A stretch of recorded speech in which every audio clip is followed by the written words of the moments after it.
Hello and welcome to Bhaduri Foundation. Let's continue our lecture on Nationalism in India, Chapter 2, Class 10 NCERT. Differing strands within the movement. The non-cooperation Khilafat movement began in January 1921. The movement started with middle class participation in the cities. Thousands of students left government controlled schools and colleges, headmasters and teachers resigned, and lawyers gave up their legal practices.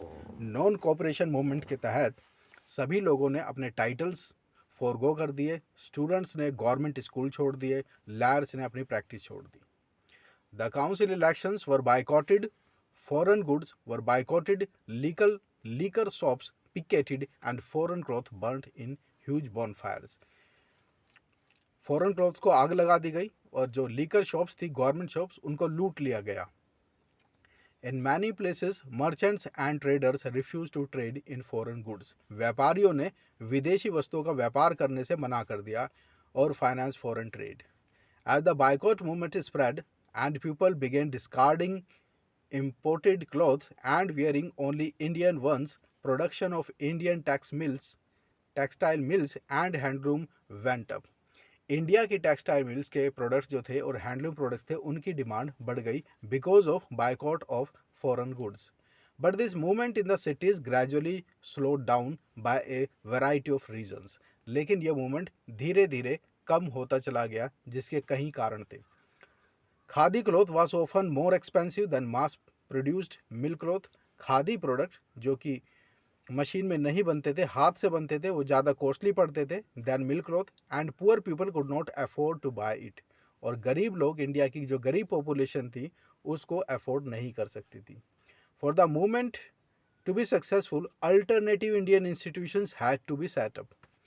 जो institutions जिनको क्विट किया था Indian लोगों ने, जैसे कि court की practice, government schools, government offices, तो उसके लिए इंडियन इंस्टीट्यूट्स का सब्सटीट्यूशन में होना बहुत ज़रूरी था. That they could not use in place of the British ones, जो नहीं थे.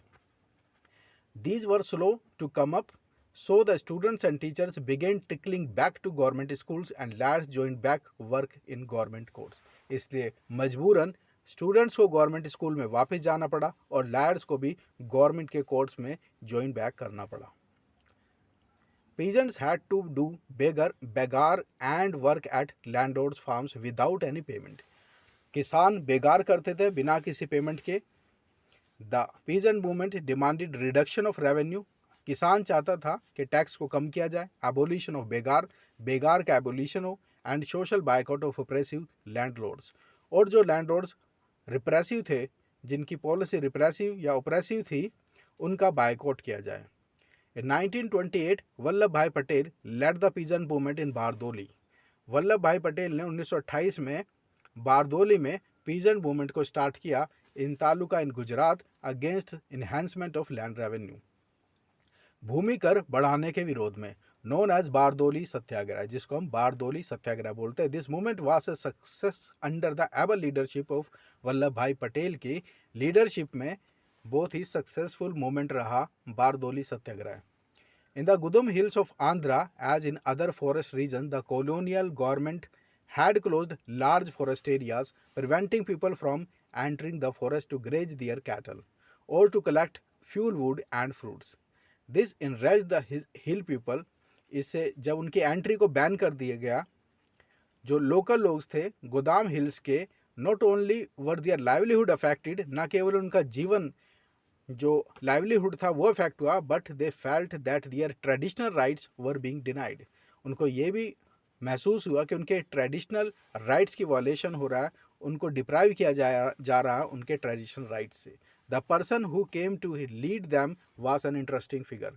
और जिस आदमी ने उनकी लीडरशिप ली, वो एक इंटरेस्टिंग फिगर था जिसका नाम था Alluri Sitharaman Raju. claimed that he had a variety of special powers. उसने क्लेम किया कि मेरे पास एक सुपर पावर है. he could make correct astrological predictions and heal people. वो लोगों को हील कर सकता है टच करके. and he could survive even bullet shots. और उस पर गोलियों का भी असर नहीं होता. Alluri Sitaram Raju. Captivated by Raju, the rebels proclaimed that he was an incarnation of God. लोग उसको भगवान का अवतार समझते थे. Raju talked of the greatness of Mahatma Gandhi, और जो राजू था वो महात्मा गांधी का एक स्टांच फॉलोवर था, and he was inspired by the non cooperation movement, और वो नॉन कोऑपरेशन मूवमेंट से इंस्पायर्ड था, and persuaded people to wear khadi and give up drinking. और उसने लोगों को महात्मा गांधी के ही लाइन पर समझाया कि वो खादी का यूज़ करें और ड्रिंकिंग ना करें. But at the same time he asserted that India could be liberated only by the use of force. लेकिन साथ ही उसने ये भी समझाया कि इंडिया को स्वतंत्र कहा जा सकता है हिंसा के तरीके से, बाय फोर्स. ठीक है, contradicting non violence advocated by Mahatma Gandhi. The Ghulam rebels attacked police stations, attempted to kill British officials, and carried guerrilla warfare for achieving Swaraj. Raju was captured and executed in 1924 and over time became a folk hero. 1924 में British government ने राजू को पकड़ लिया और उसको execute कर दिया गया, जो अब एक लोक हीरो है. To continue this lecture, subscribe our channel and download our app. There you will get all video and PDF of this lecture. Thank you.